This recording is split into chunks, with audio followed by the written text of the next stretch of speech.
don't mind, if you haven't already looked in your packets, take a look in there.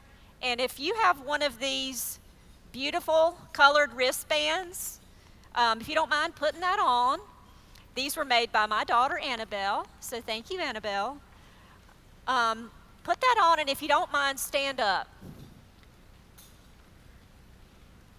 We'll wait just a minute for you. If you have one, stand up. Should be 2 of you at each table. Take a look around. Look at how many of you are standing. This represents the 1 in 4 children who live in a home where alcohol is abused. That's a lot of you.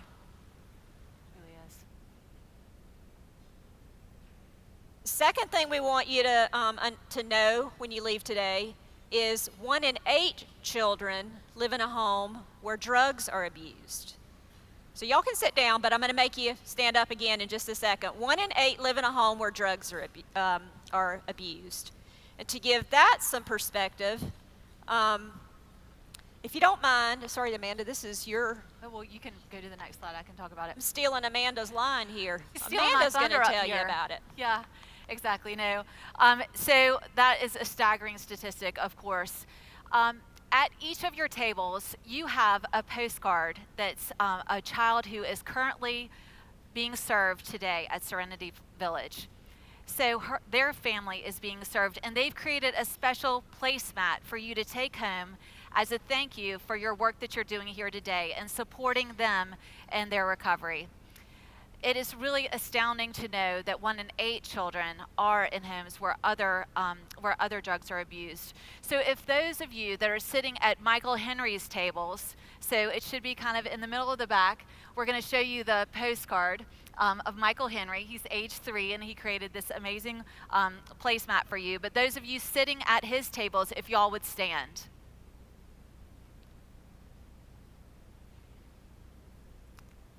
Isn't it remarkable to see that many children in our community are affected by homes where other drugs are abused?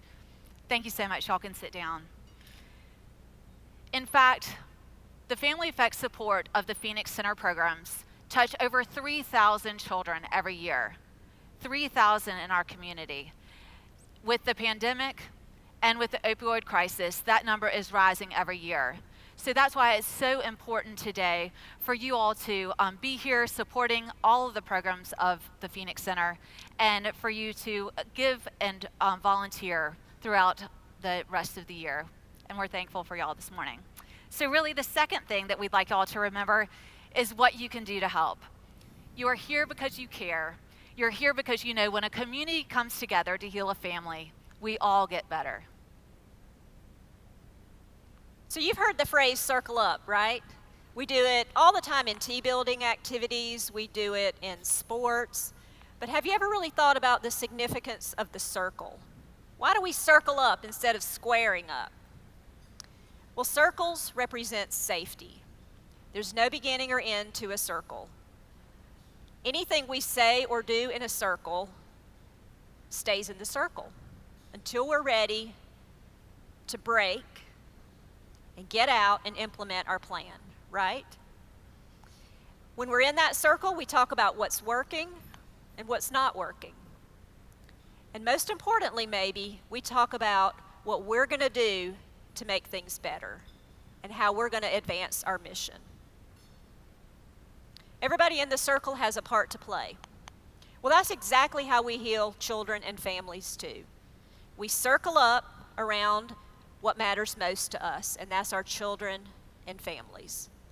We all have a part to play, and if we play our part, our community gets better.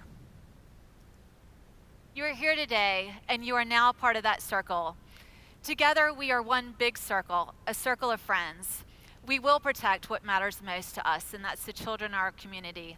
Together, we will help focus on our game plan, our mission to make a difference with those families that are struggling with addiction in the home. By coming together, we can stop the cycle of addiction and stop addiction as the leading cause of family collapse and harm to children in the upstate. We are so thrilled and honored to have Damon West as our speaker for today. Come on up, Damon. Woo! Yay!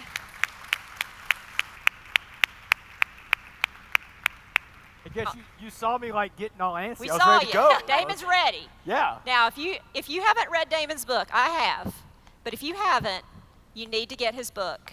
And some of you, those of you who sponsored this event, we have a book for you. Just make sure you get it before you leave. But it's a great story about family and faith and forgiveness. So 3 F's. To me, that's what it's about. So Damon, we're going to get off the stage, and we're going to let you do your thing. Thank you so Okay. much. Thank you for the opportunity today. Thank you You are so much. welcome. Hey, thank you Damon. so much Yes, for being here. great. Thank you. All right.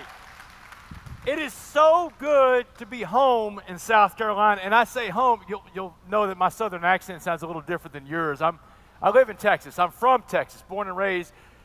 But South Carolina has become a second home to me. And it's because of the family that I've grown a connection to that's sitting right here represented by Tracy and Tammy Swinney. The Swinney family and I have gotten really close. And I'm going to tell you a story about that. And I'm going to tell you a story about addiction and recovery because the Swinney family gets involved with foundations that have something to do with their lives. And you know, I was talking to Tracy last night, and, you know, he and Dabo grew up as the definition of at-risk kids. So the family effect is very important to them because it touches their heart in a way that they have some skin in this game. And addiction affects everybody in this country. It doesn't matter if you're the addict, going through the struggles of addiction, the family member of the addict. And I think we have a lot of people in here that are affected like that. The victim the addicts create when they commit their crimes to fuel their addiction. Or you're just a taxpayer paying into an overburdened criminal justice system that has no idea how to handle the disease of addiction. That's why it's so important for groups like Family Effect to be here, to be present, and to be funded and be taken care of because they provide this thing called hope. We talk about this circle of friends, but I think it's also a circle of hope because hope is so important. The 3 hardest words for a human being to say to another human being, I need help. I need help. It's the hardest thing for people to say. Do you know what the 4 most important words for a human being to hear from another human being? I believe in you. I believe in you. And that's what the Family Effect says to so many people in their families. I believe in you. Come on in here. Let me help you out. I believe in you. Let me tell you a story about I believe in you. In January of 2017, I had been out of prison for about 14 months. And I'm going to tell you the whole prison story because I can see in people's faces, they're like, what? Yeah. Again, addiction affects everybody in this country. I had been out of prison for about 14 months, and I was working at this law firm in Beaumont, Texas, about 90 miles southeast of Houston. And I'm struggling to find traction in my new life, and I've got this dream. I want to share this story with college football programs because I played college football back in the 90s, but I don't know any college football coaches. I haven't taken a snap in 20 years. These coaches don't know me. A buddy of mine in the Houston media calls me up that day, January 12, 2017. He said, Damon, tonight in Houston, Texas, is the Bear Bryant Coach of the Year Award. He said they're going to name the best college football coach in America. The 8 best coaches in the country are going to be in this room. Do you want to go? I've got an extra press pass. Someone didn't show up for work. Man, you bet I want to go. I'm hungry, right? So I drive the 90 miles from Beaumont to Houston after work. I get to the Toyota Center. He sneaks me in the back door, hands me a press pass, and he says, you're on your own. So there I am in this room. All the best coaches there. USC, Wisconsin, Penn State, PJ Fleck, they're all there. And I get to go meet all these coaches and shake their hand and give them this elevator pitch that I've been practicing for the last hour and a half on I-10, right? And every coach I meet that night slams the door in my face. No. You know, they're not rude about it, you know, but it's don't call us, we'll call you kind of stuff. In 1 hour I've been told no 7 times. 7 times in 1 hour. That's a no every 8 minutes, y'all. I've done the math on that. I'm in the corner of the Toyota Center, and I'm licking my wounds. I'm feeling sorry for myself, and that voice in my head starts saying, go home. Leave, Damon. Leave now. Go home. The last coach is going to tell you no, just like all the other coaches did, and he's the hardest guy to get to in the room because his team had just beat Alabama 2 nights before for the national championship. But I'm going to tell you something. A long time ago, I quit listening to myself, and I started talking to myself.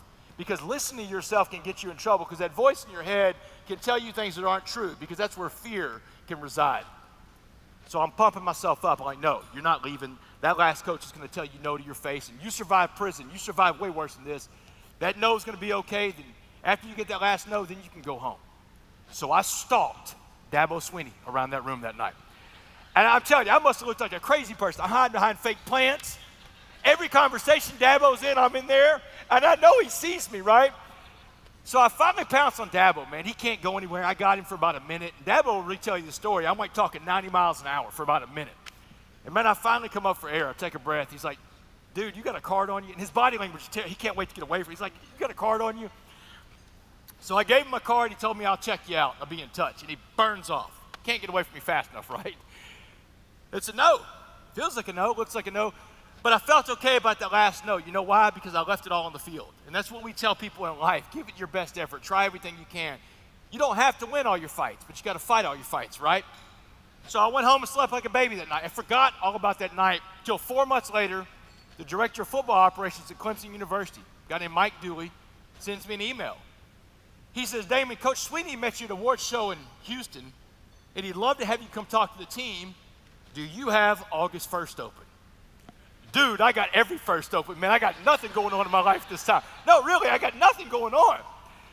But I got to wait till August. So August 1st, 2017, I'll go speak to the Clemson Tigers, the defending national champions of college football. And when I got done with my presentation that night, Dabo's up in my face now. Y'all know Dabo's a high-energy guy. He's like, Damon, that's the most amazing story I've ever heard. I've never seen my players respond like that to a speaker. He said, man, have you been to Alabama yet? And I'm like, no, Dabo, I've been to Clemson, dude. I hadn't been anywhere. He said, I just text Nick Saban from the back of the room. We'll see what happens. When I landed in Houston the next morning for my trip to Clemson, I had a voicemail and a text message from the DFO, the Director of Football Operations at University of Alabama, and said, hey, Dabo called. We'll see you in Tuscaloosa in 3 weeks. August 21st, 7:30 p.m., you are on. Just like that, Dabo Swinney kicked open the door to college football. And now Kirby Smart's calling, Lincoln Riley's calling. Dabo's giving my number out to every college football coach in America. They're calling me up and said, man, Dabo gave me your number. Said, you got to come talk to my team. When are you coming to talk to my team? So the door to college football is wide open. But the real magic happened in my life from Dabo Swinney about a year after my presentation to Clemson. It was August 2018. I'm at work at that law firm where I was working at the time, and I got a phone call. And on the other end of the phone is a guy named John Gordon. John Gordon, the huge motivational speaker and author. The guy that sold 5 million books, the guy that wrote The Energy Bus, the guy I follow on social media every morning for my inspiration is on my phone. And I'm like, John, man, I know who you are. How do you know who I am? He said, Dabo Swinney. Yeah. He said, I just got done speaking to the Clemson football team, and after the presentation, Dabo brought me in the office to tell me your story. He said, Damon, your story is amazing. He said, they're using your slogan at Clemson now. The best culture, he said, the best culture I've ever seen of any company, group, team, or organization is Clemson University. And now they're telling everybody to be a coffee bean. He said, Damon, will you write a book with me? We'll call it The Coffee Bean. John said this in 2018, before the pandemic. He said, the world needs this coffee bean message, Damon. Let's deliver this to the world. So we did. We wrote the book called The Coffee Bean. It came out in the summer of 2019. Been a bestseller ever since. Not just a bestseller in America, all over the world. It's got a global publishing deal. It's in Chinese, Spanish, Arabic, French, Italian. Every major language in the world has a copy of The Coffee Bean because it all goes back to that night when my friend Dabo Swinney believed in me. He told me those 4 words, Damon, I believe in you, and I'm going to do everything I can to help you spread this message. In my life, everything, I was telling Tracy and Tammy last night, everything in my life can be traced back to that night, January 12th of 2017. And I tell people all the time, don't ever give up on your dreams, and don't ever be afraid to ask that question because you never know where that biggest yes is going to come from in your life. And that's one of the things I wanted to be here today because the family effect is that yes for so many people. Gives them that hope, tells them I believe in you. Let me tell you this story. Let me give you the backstory on this. 14 years ago, July 30th, 2008, I was sitting around this little rundown apartment in Dallas, and I was on this little ratty old couch, and I had my meth dealer sitting next to me. Because 14 years ago, I wasn't this clean-cut, polished-looking guy you see in front of you today. 14 years ago, I was a full-blown meth addict, and I was the head of an organized crime ring in Dallas. A bunch of other meth addicts. We were breaking into people's houses to fuel our addiction. So I'm sitting there on the couch with my drug dealer. His name is Tex. I'm passing the pipe back and forth to Tex. And I'm telling Tex, the end is near. The cops are closing in on me. You don't want to be here today. 10 days before this guy that I was doing all these burglaries with in Dallas, this guy named Dustin, had been picked up by the Dallas Police Department in a stolen car. They've got my partner in crime in custody. I know it's just a matter of time before they get to me.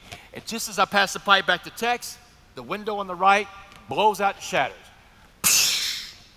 And tumbling across my living room floor is this little canister going end over end, smoking on one side. Y'all, I've seen movies like this before. I know what the canister's about to do. And I tried to get out of that living room as fast as I could. Too late. Boom! The flashbang grenade went off right in my face. Bright white light, loud noise, blows me back on the couch. And when I came to, when I could see and hear again, there's a cop standing over me in full SWAT riot gear. He's got his boot on my chest, the barrel of an assault rifle, digging in my eye socket. His fingers on the trigger, and this cop is screaming at the top of his lungs, "Don't move, don't move!" Man, I looked at the cop and I screamed back at him, "Don't worry, don't worry." You've got a gun in my eye, man. So these cops are flooding to my apartment, and one of them screams out loud, "We got him. We got the Uptown Burglar." The Uptown Burglar, y'all. That's a moniker I'll live with for the rest of my life. About a dozen other meth addicts and myself, young and old, male and female, black and white, and everything in between, because drugs and addiction do not discriminate. Addiction doesn't care who you are, where you come from, who your parents are, what side of the tracks you grew up on. Addiction affects everybody the same way. When it's got you, that disease of addiction, it's got you. It had us too. So they took me to Dallas County Jail that day. They processed me in, fingerprints, mug shots, threw me in a holding cell. I spent the next 10 months at Dallas County Jail with one thought going through my head. Any addict in here want to tell me what my one thought was? Getting out, getting high. That's right. That's all I cared. That's the mind of an addict. I obsess with. I learned that in addiction, addicts, we have a three-part thought process. We have a thought. Let's say it's drinking or doing drugs. Then we obsess on that thought. That's the second part of our thought process. And you know what we do next? We put in. It becomes physical. Thought, obsession, physical. I obsessed for 10 months waiting for my day in court because I've never been in trouble. I'm a white middle-class guy in America. I've got 2 paid attorneys. I'm getting probation. May 18th, 2009, almost exactly 13 years ago today, I'm standing in front of a jury in Dallas, and the jury had just listened to 6 days of overwhelming evidence of my guilt, of the crime of engaging in organized criminal activity. And y'all, a 6-day trial in Texas for crimes that were non-aggravated. These are all meth-related property crimes. No one was ever home during my burglaries. I never saw my victims. They never saw me. No one got hurt. It didn't matter. At the end of that 6-day trial, the jury looked at me and they hated me. And I gave them every reason to hate me because in front of them was a guy that had everything in life. Came from a great family. When I tell you I came from a great family, y'all, my parents, next month in 2 weeks, they'll celebrate 54 years of marriage. Didn't come from a broken home. Had the best education growing up. Was a great athlete. Scholarship to play Division I college football at the University of North Texas. After college, I went to work in Congress. I worked for a guy running for president. I worked in Wall Street, y'all, as a stockbroker. And it was at that job as a broker in 2004 in Dallas when I was introduced to meth for the first time. When I was sleeping at work one day, this other broker says, "I got something that's going to pick you up." And then my life of crime began. So now the jury is looking at this guy that had every option in life and every opportunity, more than some of the people in the jury box, and they were done with me. And at the end of that 6-day trial, they went to deliberate for 10 minutes on my punishment. 10 minutes. I don't know how much Law and Order you watch, but if a jury's gone for 10 minutes, they smoked you. Yeah, I came back in the courtroom. Remember, I've got 2 paid attorneys. I didn't have court-appointed attorneys, not me. No, of course not. I go back in the courtroom, the second chair counsel, Karen Lambert, and if you read The Change Agent, this is the first chapter called Rock Bottom.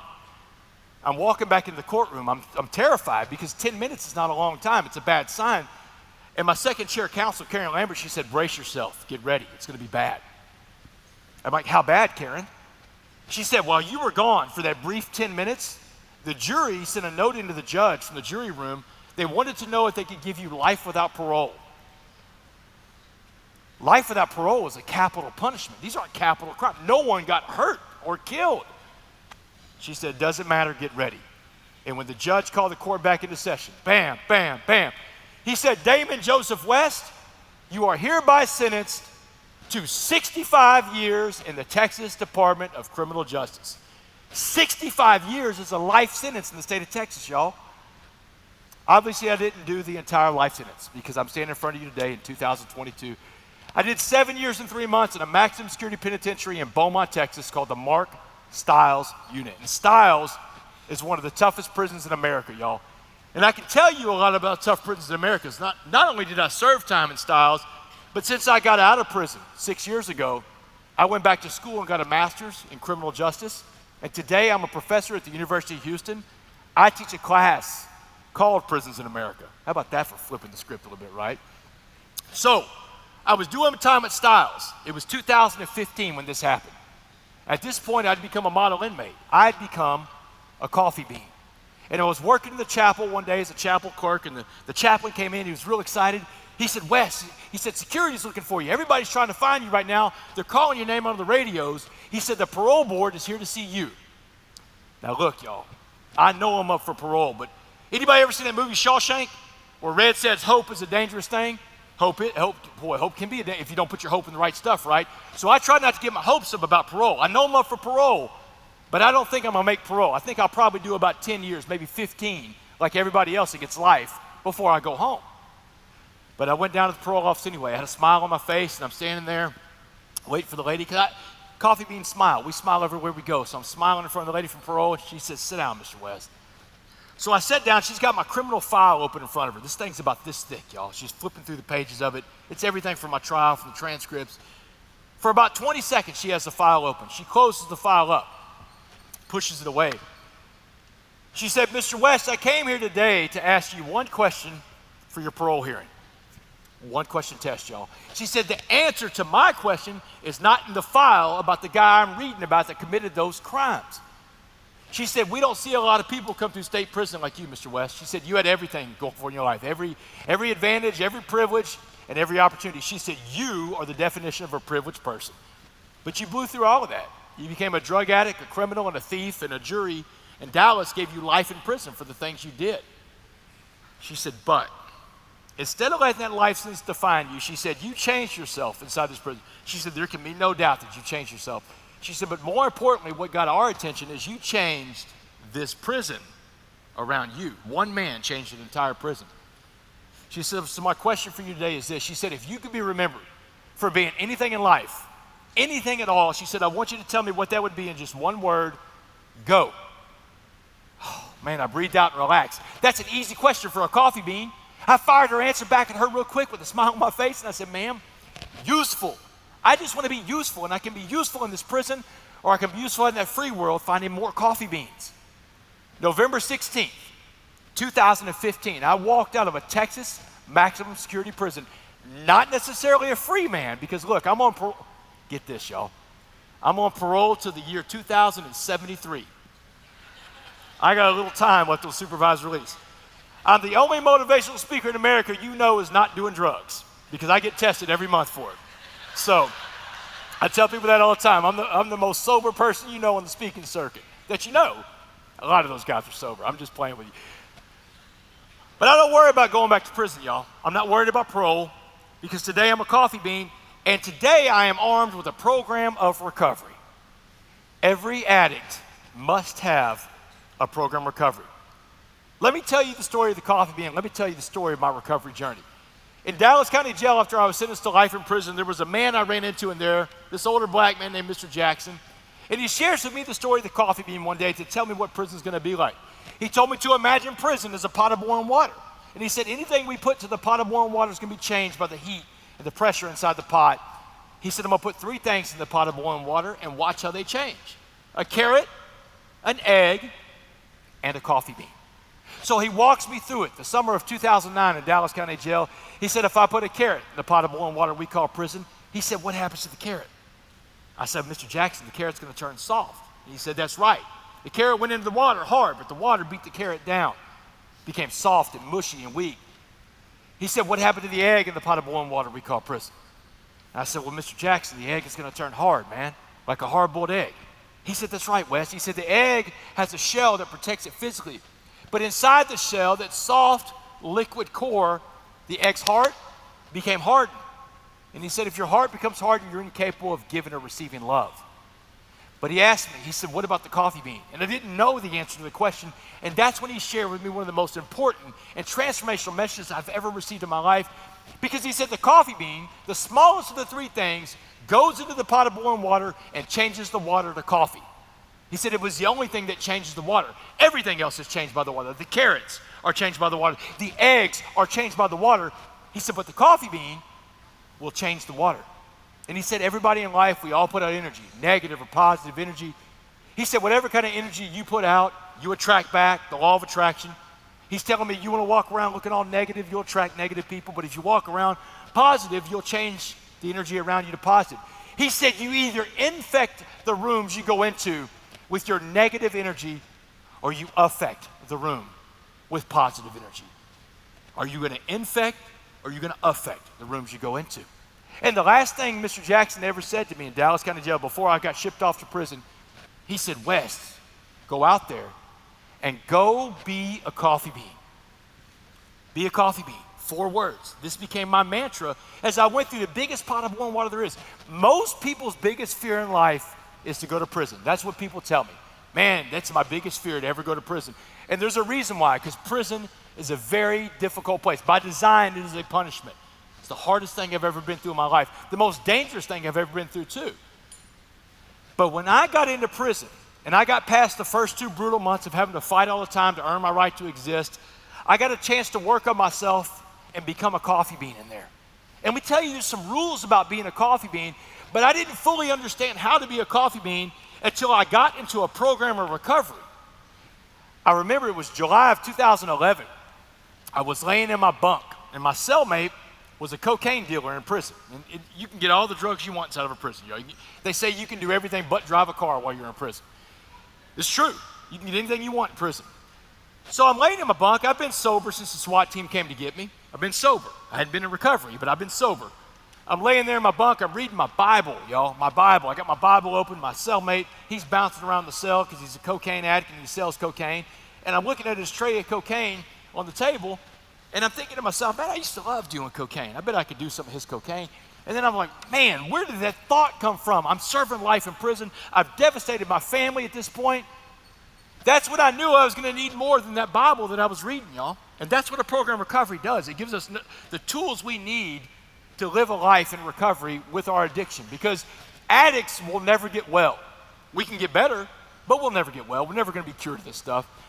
So I dropped a request form in that day to go to my first AA and NA meeting in prison. And when I got the slip back, it said, be at the Chapel of Hope, 7:30 in the morning on Wednesday for AA and NA. Now, like most addicts, I've got crazy thoughts going through my head. There's 3,000 people in my unit, y'all. There's 3,000 men in prison. And I know that 80% of the people locked up have substance use issues.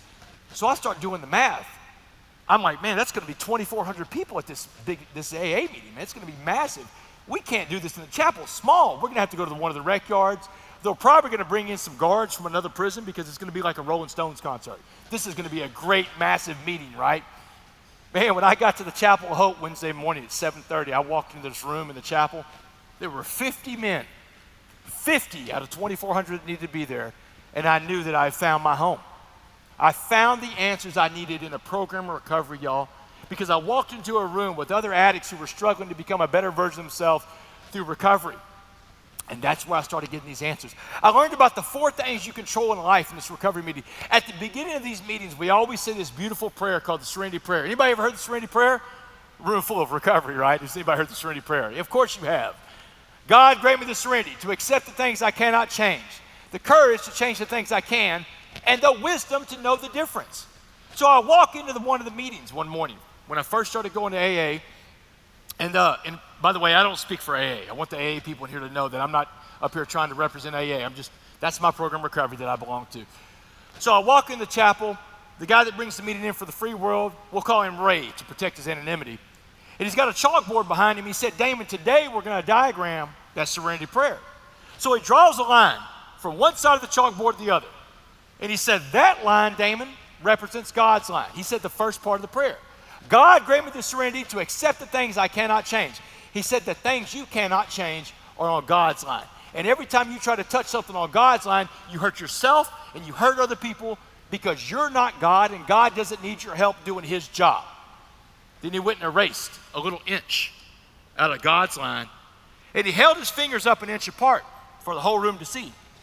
He said the second part of the prayer, the courage to change the things I can. He said the things you can change are on your line. And your line is small. You got 1 inch of that infinitely long line.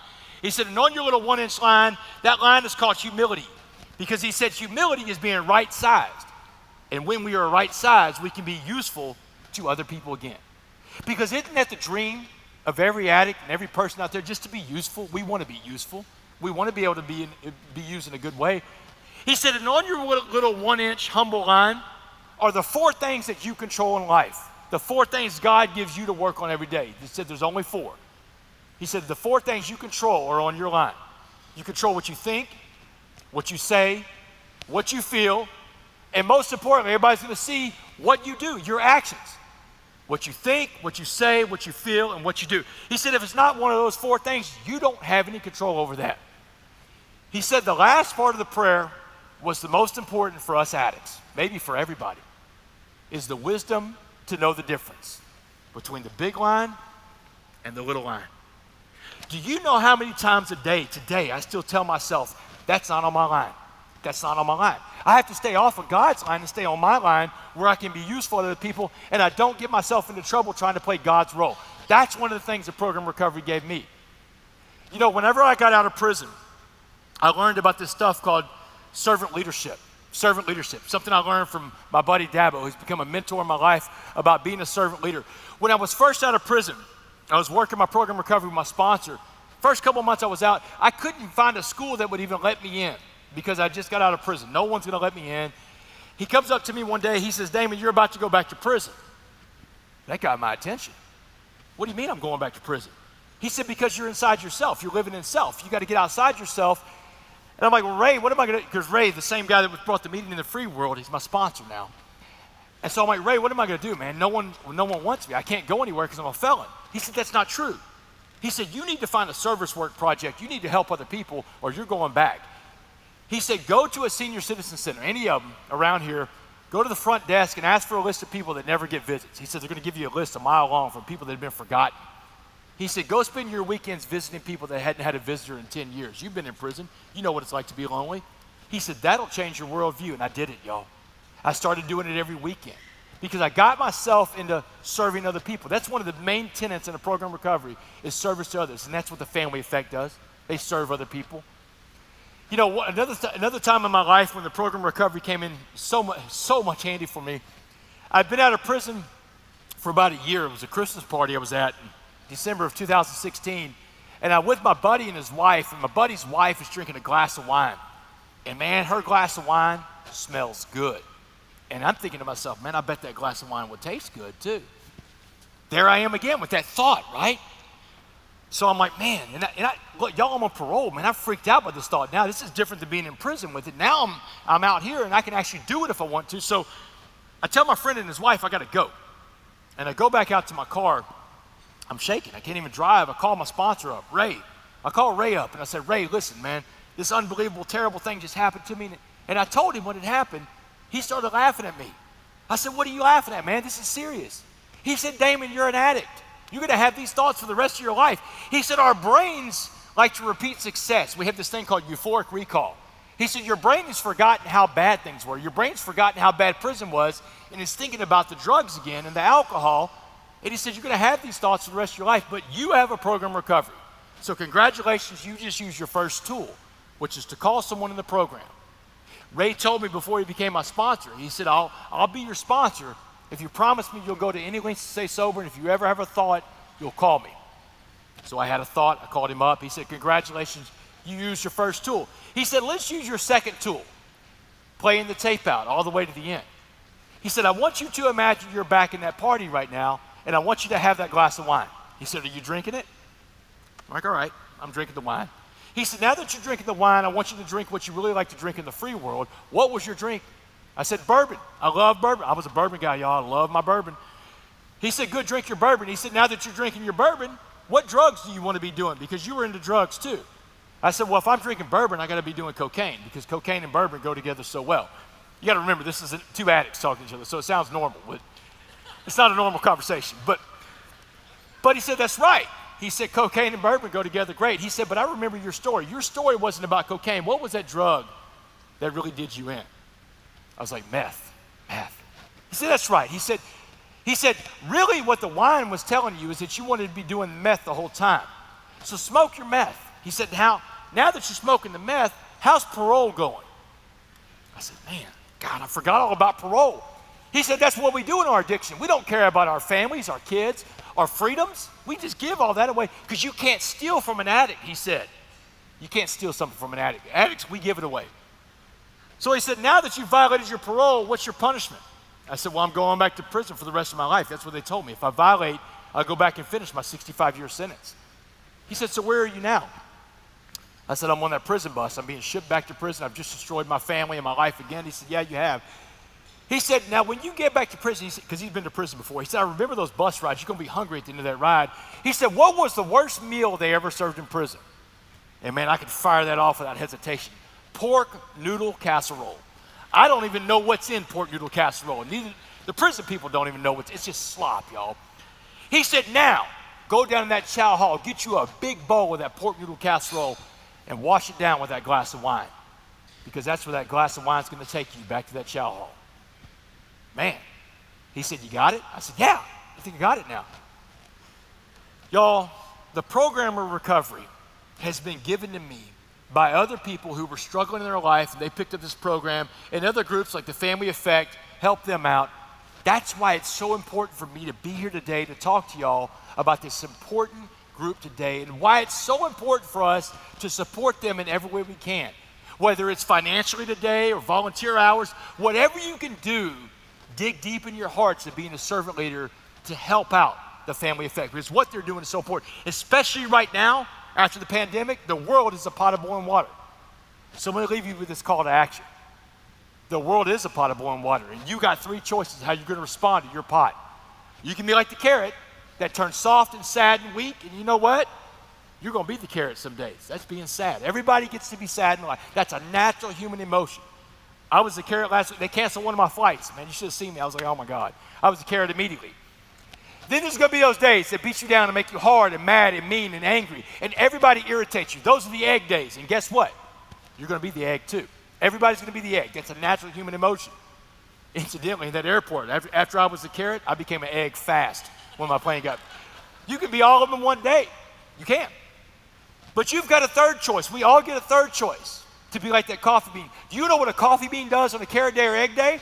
Stops the day in its tracks, takes a step back, takes a deep breath, and starts the day all over. You can do it anytime you want. 9 o'clock in the morning, 9 o'clock at night, having a bad day, take a step back, take a deep breath, and tell life, you know what, life? I'm not going to be the carrot, and I'm not going to be the egg. Then you run and jump in your pot of boiling water called life, and you tell life, you know what? I'm a coffee bean. Turn it up. I got this. And the longer the coffee bean sits in the pot of boiling water called life, the stronger that pot of coffee is going to be. So my call to action to you is the same call to action Mr. Jackson gave me 13 years ago when the prison bus came to pick me up to serve my life sentence in a Texas maximum security prison. My call to action to you today is you go out there and you go be a coffee bean. Be a coffee bean, y'all. Thank you very much. Thank you.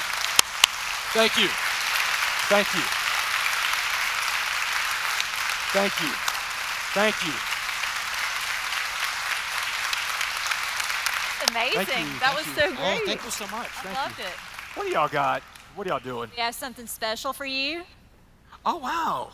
I love this. made by Dave Hassan as well. If nothing changes, nothing changes. It's one of the little quirky sayings we have in recovery. Oh my God, I love that. Footprints in the sand. Footprints in the sand, just for too. you. Oh my God, thank you so much. If you read the book, The Change Agent, you'll know why Footprints in the Sand is so important to my story, y'all. Thank you so much. Thank you. Thanks for letting me be here, Jeff. Really Thank great. you very much. Thank you you so so much. much. Thank Yes. you so much. Great. Thank you. Thank you. So if we leave with nothing else today, I love this Be a Coffee Bean. Dark roast, right? Not just a little light roast veranda blend. We're talking like dark roast, Major Dickinson's, I don't know, whatever that is. Transformation, that's what that's what this morning is all about. That's what Damon's story was all about.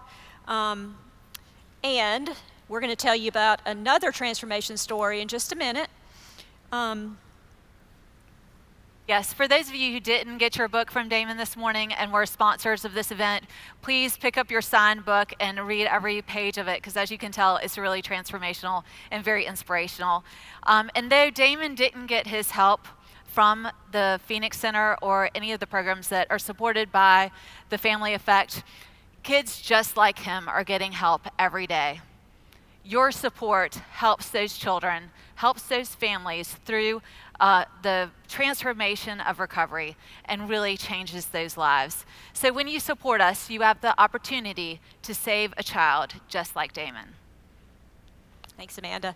So we have one local story we'd like to share with you that I hope you like. This is a very special story that's close to many of our hearts.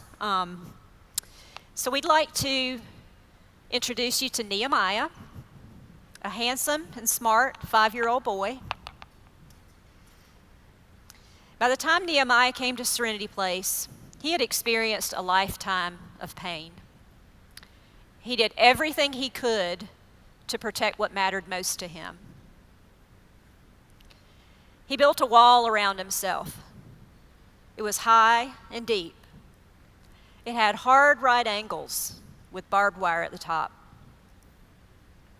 Behind that wall, he could hide from all of the bad things and hide all of the bad things from him. Every time he thought about the bad things that had happened, he added another brick to his wall. When he was scared, he added another brick. After a while, he couldn't see over or through the wall anymore. His fortress had become isolation. But one day, his mom said they were going somewhere safe. When they got to Serenity Place, they had food, shelter, and friends, lots of friends. Nehemiah had been hurt so many times before, so he kept his wall.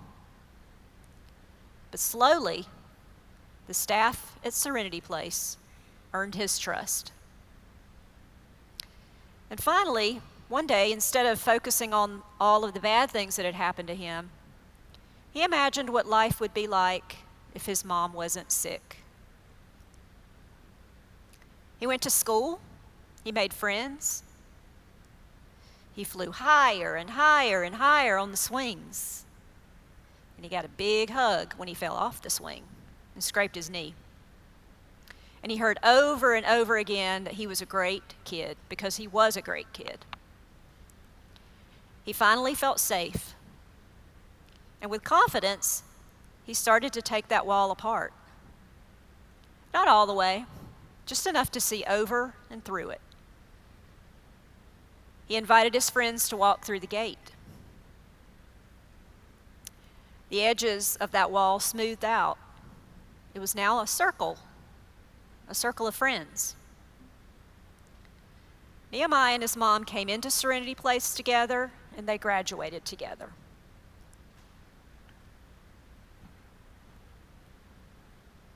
Every day we serve kids just like Nehemiah. We mentioned to you earlier, 3,000 kids a year we serve directly or indirectly. They are all great kids, but unfortunately sometimes they don't know that. When Nehemiah's mom got sick, again after they left Serenity Place, he and his brothers and sisters were going to be separated. But his aunts said, "No way. He's our family, and we're going to protect him." Nehemiah went to live with his Aunt Misha, who's here today. She loved and protected him even when they found out that he was sick, very sick. Nehemiah's spirit stayed strong for a long time. He still loved to dance. He would dance to Michael Jackson songs. He loved to eat Red Lobster, Golden Corral. He had a big appetite. Nehemiah is no longer with us in body, but his loving heart and his fighting spirit will always be with us and with his family. Nehemiah's Aunt Misha is here with us today, and I think his other aunt as well. We appreciate y'all letting us share your story and being with us today.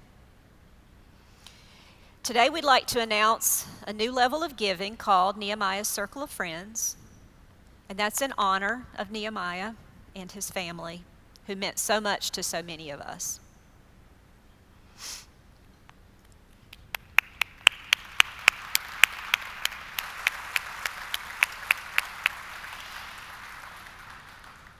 Nehemiah touched so many at Serenity Place, and he continued on throughout his short life.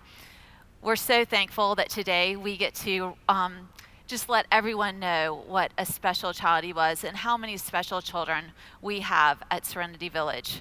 So Nehemiah's Circle of Friends is a special designation. It's awarded to our generous sponsors who commit to giving $5,000 over the course of 3 years. It's a new designation, and we're thrilled to have Nehemiah's name on it. We are also so thankful for those of you who have agreed to give at that level this year. So please let's thank all of our many sponsors who are the first inductees of Nehemiah's Circle of Friends.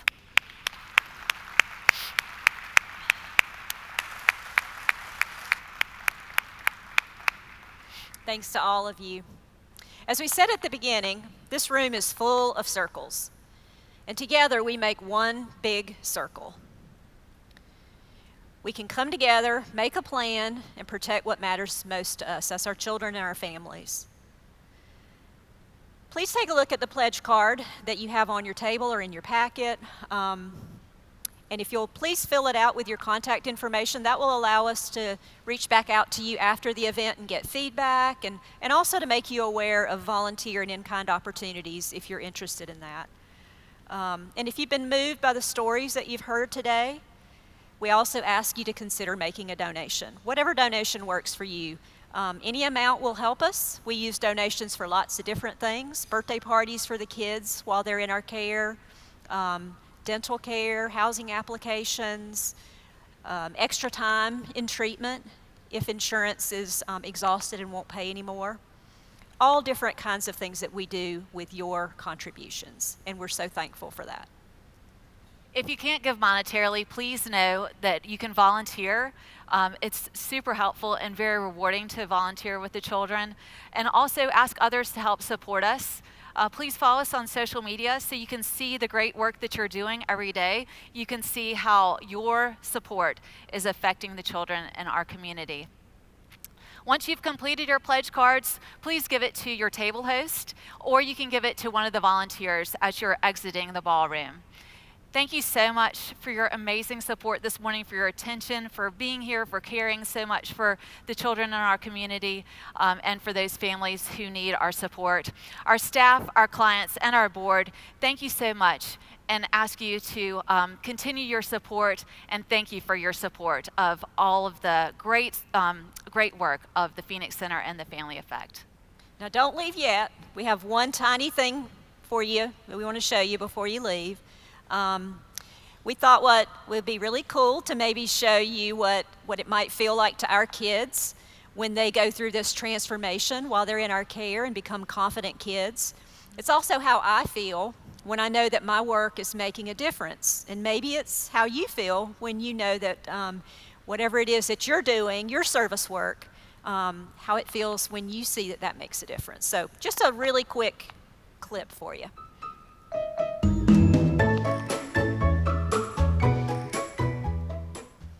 They're so sweet. We hope you enjoyed that small. This is like our kids breaking down those walls, right? Transforming. We do appreciate y'all being here this morning. We appreciate everything that you do to support us.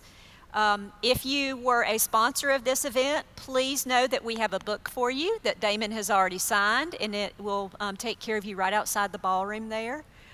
And don't forget your tips and your placemat. And Absolutely. Thank you again for being here this morning. We look forward to hearing your feedback and hope to see you next year. Thanks, You everyone. guys. Thank y'all.